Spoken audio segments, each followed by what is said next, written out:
Hello and welcome to WEEP instructional videos.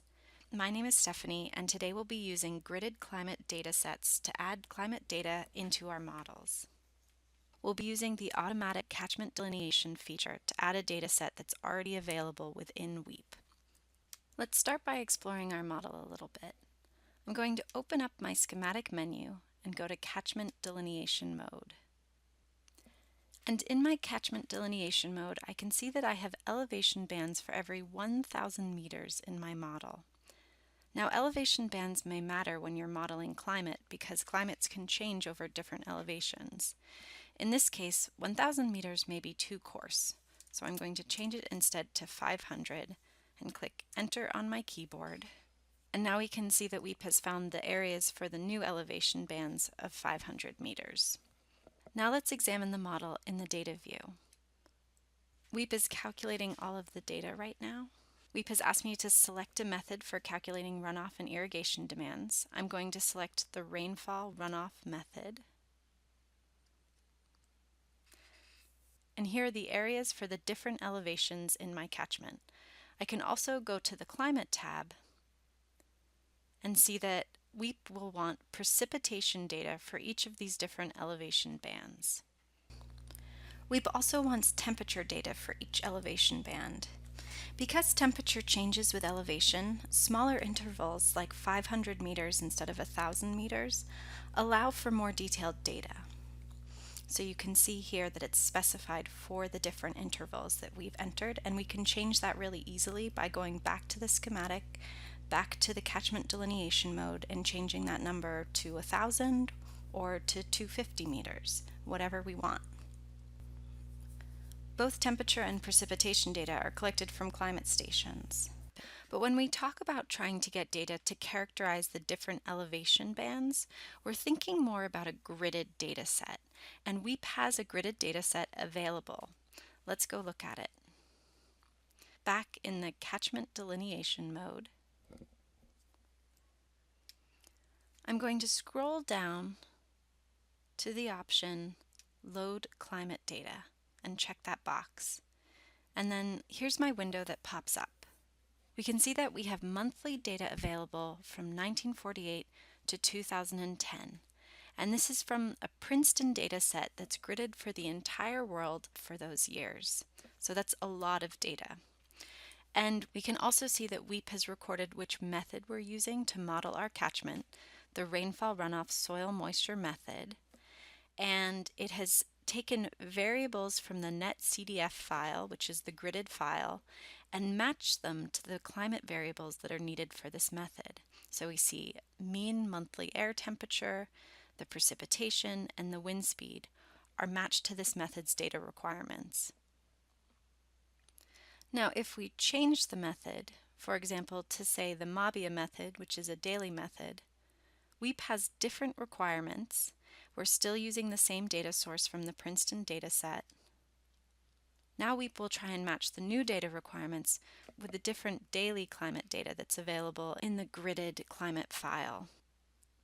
Notice too that the data starts in 1948 and goes until the year 2010 for this data set. This provides an opportunity for you to use this data to calibrate your model based on historic data. And this means you use historic inputs such as precipitation and other climate data and compare it against existing records from historic measurements like gauge stations. In addition to the data that's available, you also have the option to add more data, a user-specified file.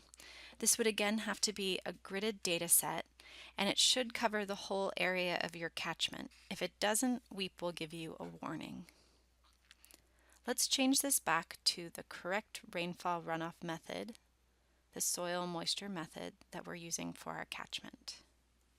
Now we have the correct WEEP climate variables, but we're still in the daily Princeton data. Let's switch to monthly, and now our data matches up. Let's close out of this and go into the data view.